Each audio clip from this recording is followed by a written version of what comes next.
Hi, this is Justin from Sonic Scoop, and thank you for joining me for this second installment in our new podcast series. Like I said in the very first podcast, we're going to be off to kind of a bi-weekly rhythm where every other week we'll focus a little bit more on tips and techniques related to running your own creative business, whether that's a studio or freelance career or career as an artist. And we're going to spend every other week focusing like we're going to today on topics related to music production, audio production. Today, we're going to talk about something very near and dear to my heart, mastering. Specifically, what is mastering? What are mastering engineers really doing? What are the benefits, if any, of mastering? Is it still relevant? Is it something you can do yourself? These are questions I get all the time, and we're going to bite off a few of those and go into some detail. And I think even if you feel like you already know what mastering is, this is going to be a great topic for you today. I think you're still going to come up with insights. Honestly, even if you master professionally, I think today's discussion is going to give you an even better sense for how to talk about and communicate better with your clients about what to expect out of the process, what they're going to get out of the process, what they should bring to the table in the mastering process. So really excited about today's episode. Before we dig into it, as always, podcast would not be possible without our sponsors, so I gotta give a big thank you to just a few of them. Real quick, Sound Toys. I told you guys about this in the last episode that I wore a Sound Toys hoodie to the hospital the day my daughter was born. This is that very same hoodie. If it looks well worn, it's because it is. I've had it for quite some time. I wear it a lot.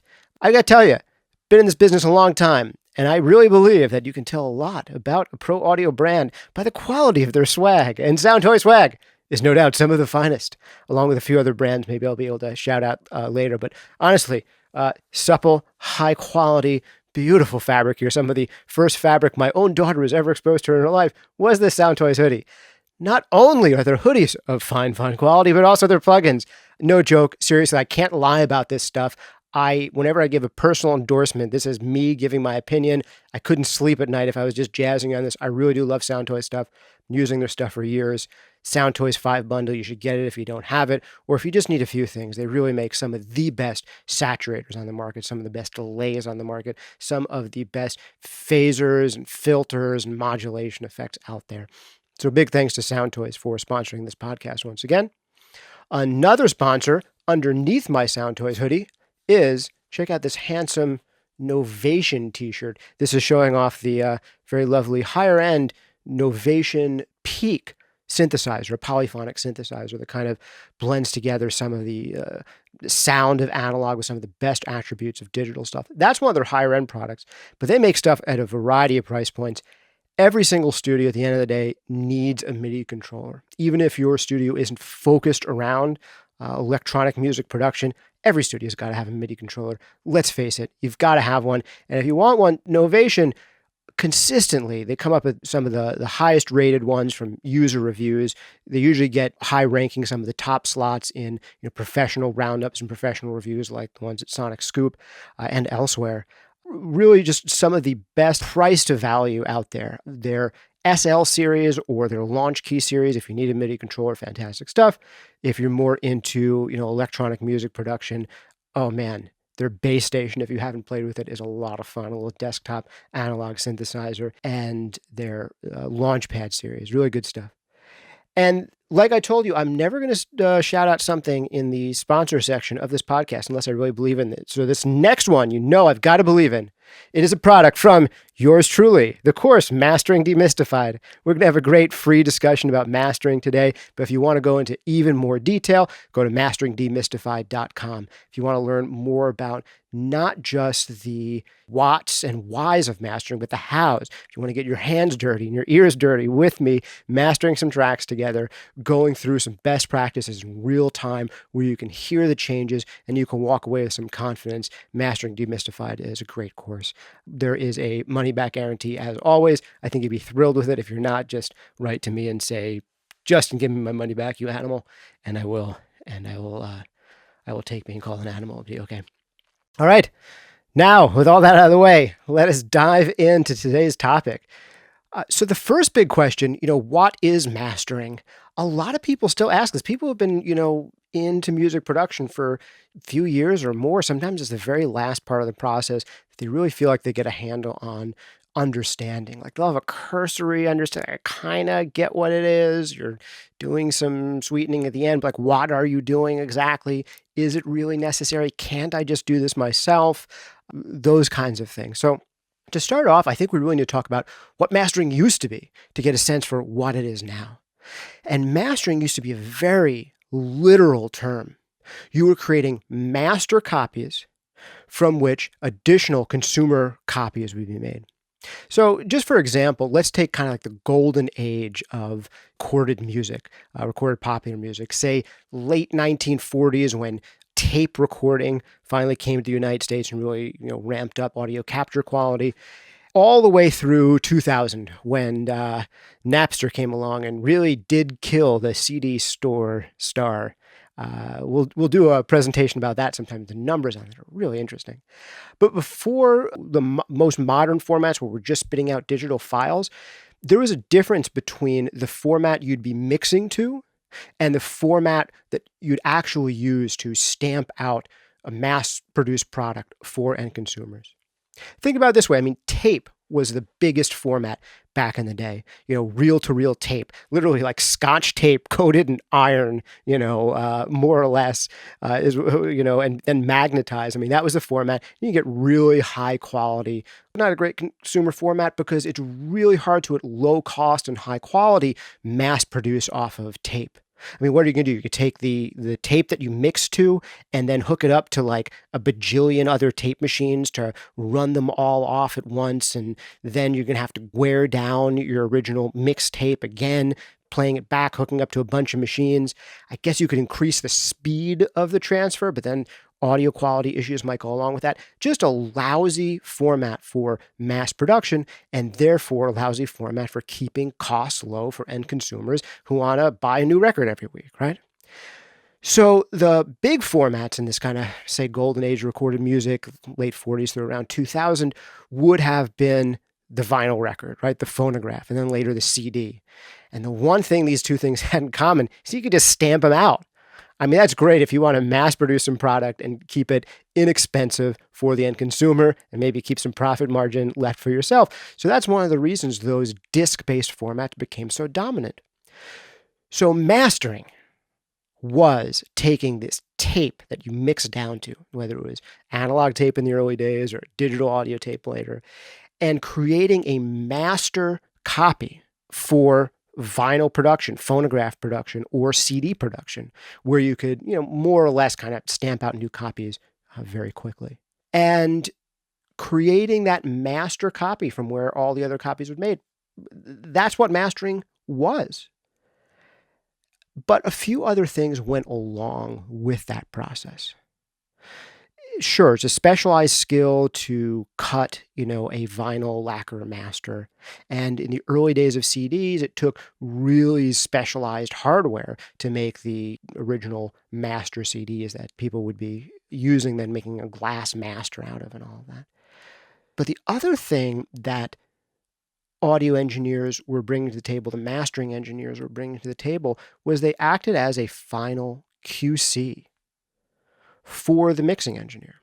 So the mixing engineer finishes the mix, hands it off to the mastering engineer, and this mastering engineer is in this great position where all they do all day long is listen to the very last step of the process for all these records. So they hear your record in the same room, in context with all these other records, and they get a pretty instinctive sense for whether it's loud enough, whether it's distorting too much, whether there's too much noise, whether there's too much bass, whether there's not enough bass, whether they should goose up the treble.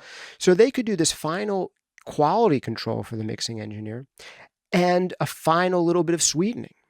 And often this would become kind of, collaborative process. There might be some back and forth on this as the mixers and the mastering engineers would talk to each other. The mastering engineer could kind of give some feedback to the mix engineer about what was going right or wrong in the mix, what they might need to compensate more for. If the mixing engineer was looking for even more bass, they could give some feedback about, where there was too much bass and too little bass and what they could do in the studio that might juice those things up. So there's also potentially this kind of coaching and feedback component to mastering.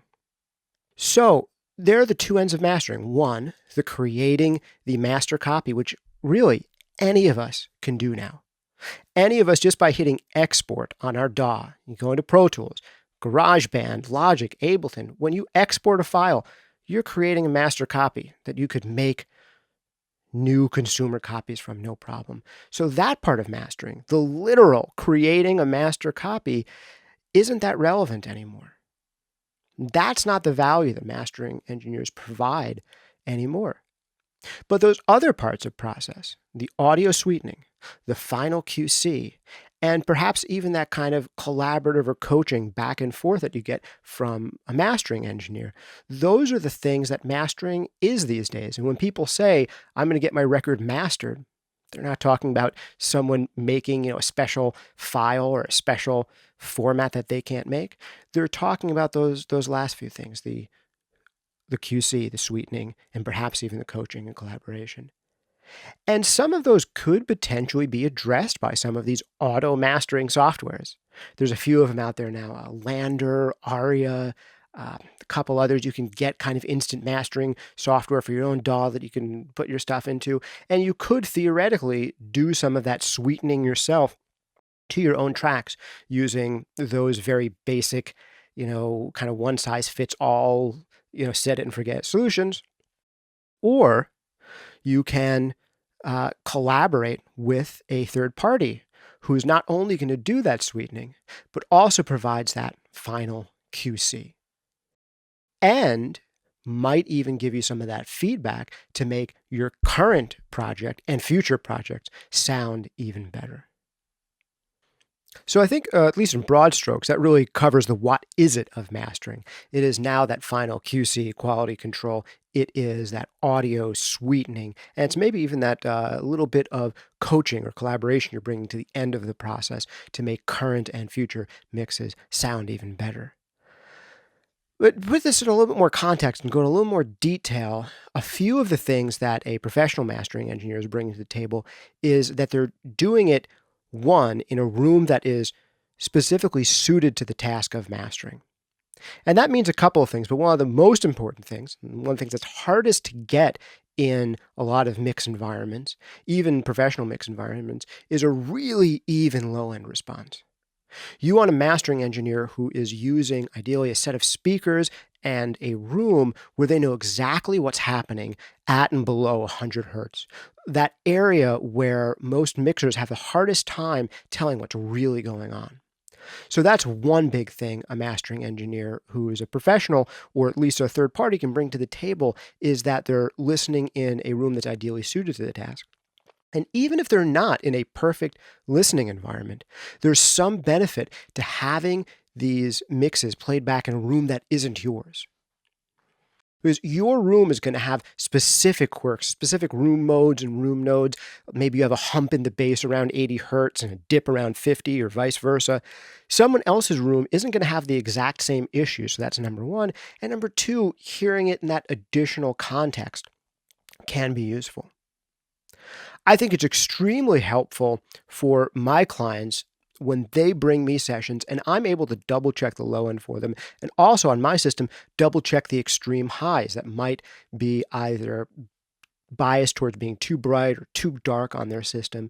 So I'll be listening on a set of speakers that's really flat and even so that I get an accurate picture of what's going on, hopefully more accurate than their picture.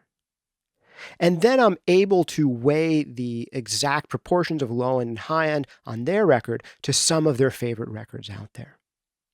And this is another aspect, this kind of collaborative audio sweetening, where what I'm really trying to do as a mastering engineer is not put my sonic stamp on it, is not to get in a record with all of its blemishes and idiosyncrasies and iron them out. The idea is to make their record sound the way they intended for it to sound, but hopefully even better than that. The only problem is sometimes the mix they've created, when it's played in other environments, doesn't sound as they intended it to sound. They might be mixing in a really bass-heavy environment, so when it goes to other systems, it sounds really bass-light. And here they were thinking they were getting this really, pumping, big bottom mix, And you take it to other systems and it's not, because their speakers were lying to them. Or the exact opposite can happen. They could have been going for something that's really kind of bright and tight in the low end, and then you bring it to another system and there's all this spilkus down there they weren't even aware of. That's very common as well.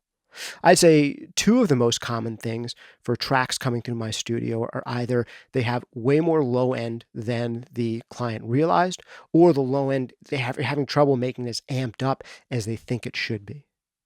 So that's one thing I can help double check for clients. But it's not only that, it's also contextualizing their release kind of in the sea of other releases that are out there. So I always like to get a few of my clients' favorite records into my ear. It's things they really love the sound of before hearing theirs, and see, how close or how far we are from sounding good enough to be sitting on the shelf next to those great major releases they love. I also want to be clear that when I'm mastering for someone, I'm not just trying to take their tracks with all their quirks and idiosyncrasies and kind of smooth them out and make them conform to some golden ideal of what a record should sound like. It's really important that instead I contextualize their master in the context of all the records they really love the sound of. I could master for two different clients with two different sets of tastes and take the release in a very different direction based on their tastes. Some clients, some artists are going for a darker, smoother vibe. Some are going for a brighter, tighter vibe. And there isn't one golden mean for exactly how bright records should be, for exactly how much low end should be in records. There is not this exact golden mean where you're going to say, we've got X number of dB in the low end and X number of dB in the high end at these frequencies. And we looked on a spectrogram and it's perfect because, it's conforming to the ideal frequency distribution. That's not how mastering really works. And I think that's one of the things that people are confused by. It's not completely technical in that sense. What you're really trying to do, again, is contextualize the sound of their release in the context of all of their favorite records. If these people who are bringing you a record to master really love big, fat bottom, and all of their references that are listening to have big, fat bottom, well, maybe the master you should be delivering for them should have bigger, fatter bottom than the average, while still making sure it's not so out of control that there are going to be problems. So that's the balance. You, as a mastering engineer, have to tune yourself to the client's aesthetics, the client's preferences. So that's a big thing about mastering, is it's not only technical, but there really is a creative, aesthetic aspect to it that requires communication with the artist. So now on to mastering yourself and auto mastering. Like I've said, you can master for yourself. You can do audio sweetening for yourself. You do miss that benefit of having the independent QC, of having the collaboration and coaching aspect of it, of having someone else contextualize your work against a whole bunch of other releases. You can also submit your tracks to cloud-based software like Lander and things like that, or you can use instant mastering. And there are actually some cases in which this may be a good idea. Maybe you need something really quick for reference. Maybe it's a really low budget first release you're not spending anything on. You just want to get something out there. Maybe you are in a situation where you have to turn things around really, really fast for clients. In any of those cases, doing it yourself or using some kind of automated system, it could be better than nothing. Honestly, in some shootouts I've heard with some of these audio mastering programs, I've kind of preferred the sound of just putting a limiter on the mix over whatever black box stuff the auto mastering program is doing. But that has been on mixes that are really, really good. And mixes that are really, really bad, maybe they benefit more from some of the secret magic that's going on inside those boxes. Now, this is interesting. We've been talking for a little while about this, and I haven't talked at all about the tools that the mastering engineer uses to get there.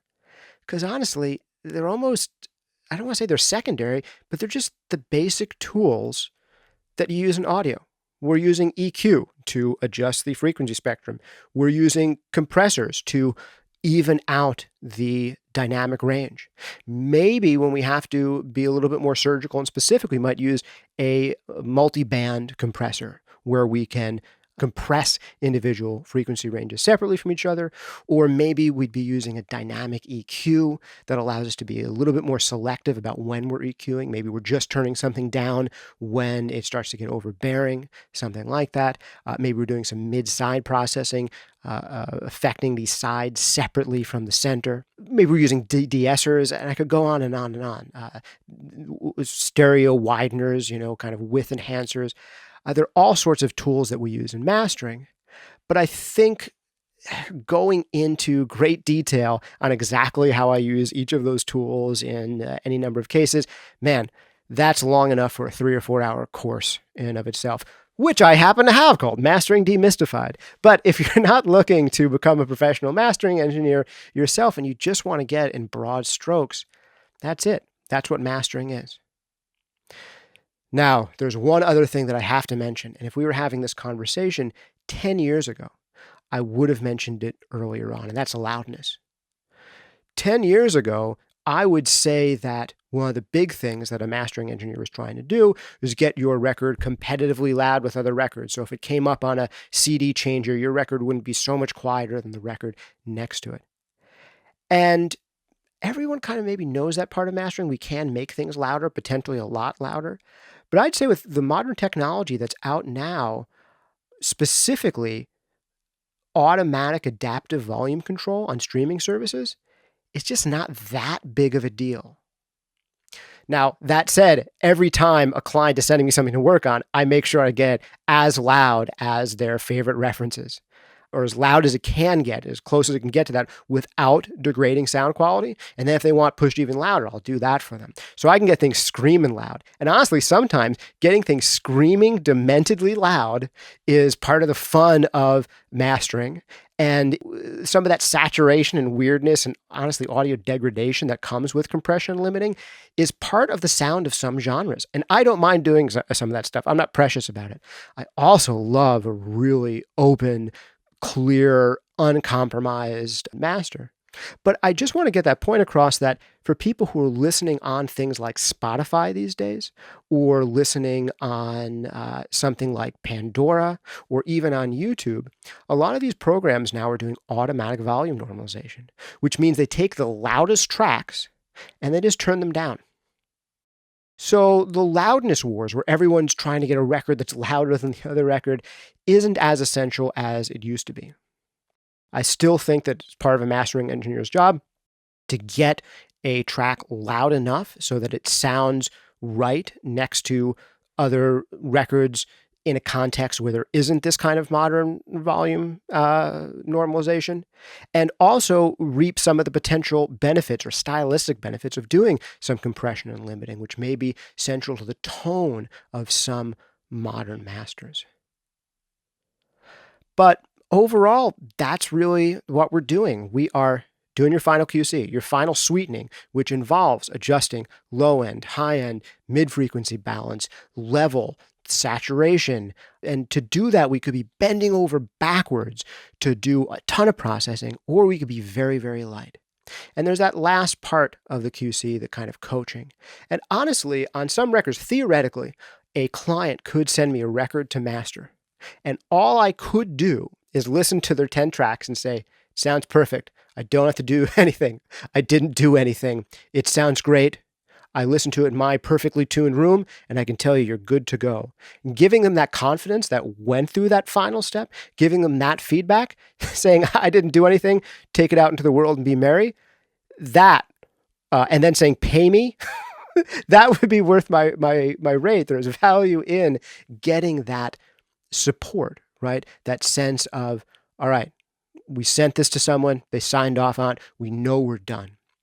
Now, obviously, in real life, realistically, I'm not actually bringing in masters, not doing them anything to them, sending them back and saying, pay me. There's a couple reasons I don't. One is ego. Any audio engineer feels like they got to do something to it to be worth their silver. The other thing is that really any record can always be improved in some way. can always be enhanced in some way. And a good mastering engineer is always going to find that one thing to enhance. And there's always going to be discrepancies from track to track. If someone's sending you 10 tracks, chances are at least one of them needs the bass brought up or brought down by a dB compared to the other tracks. Mixers are generally a little bit more focused on the finer details and the balances within a track, and they're not necessarily as focused on the balance from track to track. How does one track sit next to the other track? How does one finished mix sit next to another finished mix? Mixers are focusing a little less on that, but mastering engineers can focus a little bit more on that, the macro dynamics. So I think by now you also have a sense for why I'm not really that afraid of auto mastering programs. I don't think they're going to take my job anytime soon. What I do think is as the technology continues to improve, I'll be able to do my job faster and better. So, will a few mastering engineers or some mastering engineers at the, lowest price ranges maybe lose their jobs or lose their first rung on the ladder to an automated program? Maybe. But it might free them up to do really even more interesting and creative things than really basic, kind of barely okay mastering work. At the upper end, I think that mixers and artists are always going to want a little bit of that white glove service to kind of walk them through the end of the process and make sure, hey, are we really done with this thing? Did we have independent third-party QC really tell us, hey, you're in great shape, or here's why I need to tweak, and now it's done? I think there'll always be a demand for that, particularly on people who are commercially releasing records. But I think as these automated tools become more and more prevalent and more powerful, mastering engineers like myself can and do bring some of those things into their process. For instance, I use Isotope's ozone quite a bit in mastering. I could go even deeper into even more detail on this topic, and I do in the Mastering Demystified course, if you want to check that out at masteringdemystified.com, but also in a couple of free articles I'm going to recommend to you now. One is called, Is the Mastering Engineer Still Relevant? And I go into a little bit more detail on the concepts here in that article. You can find that in Sonic Scoop. I'll put in the show notes, Is the Mastering Engineer Still Relevant? And another big one that's a bit more specific on auto mastering services and what the value of an engineer is in the age of auto mastering services. I have another article also on Sonic Scoop called Why I'm Not Afraid of Automatic Mastering Software Stealing My Job Anytime Soon. It's a long title. Sometimes articles with long titles do surprisingly well. That one's a really fun one. And although Is the Mastering Engineer Still Relevant? That article has been read even more. I really like some of the ideas we explore in Why I'm Not Afraid of Automatic Mastering Software Stealing My Job Anytime Soon. We actually get to kind of look at some of the economics of the audio business, which I'm a big nerd for, as you know. And I think that one's a lot of fun. So again, a big thank you to our sponsors for helping make this podcast happen. I am wearing my Sound Toys hoodie in part because they are sponsors on this podcast. Thank you so much, Sound Toys. And in part because I honestly love Sound Toys plugins. And sometimes I wish I was mixing more rather than mastering more so I could use their stuff even more. They make some of my favorite saturators. I've said this. Some of my favorite delays. I've said this. Amazing filters and modulation effects. Thank you also to Novation. Here is one very cool looking Novation Peak synthesizer. I would say some of the best bang for the buck, cost to performance, just controllers that are better than they should be for the price. I mean, just really fantastic stuff. If you don't have a MIDI controller, you need one that's not going to break the bank, but it's going to be really robust in both feature set, durability, all that stuff. Novation all the way, the SL series and the Launch Key series, very good stuff. And then thank you also to Justin Colletti of Sonic Scoop for putting together a course called Mastering Demystified, which you can learn about at masteringdemystified.com if you want to go even deeper with me and get a lot more detailed and talk about the exact tools we use in mastering, how best to use them, how to fix so many of the common problems and mixes you're going to find during the mastering process, and even what you can learn from the mastering process as a mix engineer to make your own mixing better, and how you can know what to expect expect from the mastering process. If you're working with a professional mastering engineer for the first time, how to communicate better with them. If you're in any of those boats, looking to master for others, looking to master yourself, just looking to mix better, or wanting to be able to communicate better with your mastering engineer, Mastering Demystified is the course for you. It is not at all expensive, got a money-back guarantee. This has been Justin Colletti of Sonic Scoop. Thanks for hanging out with me for another ranty solo edition of the Sonic Scoop podcast. Thanks for hanging out with me. See you next time.